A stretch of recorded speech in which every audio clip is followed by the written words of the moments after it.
अच्छा आ जाओ तो पुलिस वाले ऊपर चले सर।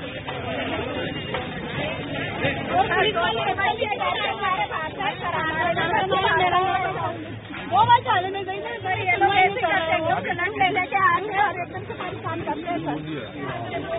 बात जो हुई है कि सियासी लोगों के ऊपर जो केस है वो वापस लेने की बात और पत्रकारों की सुरक्षा के लिए क्या रहेगा बताइए।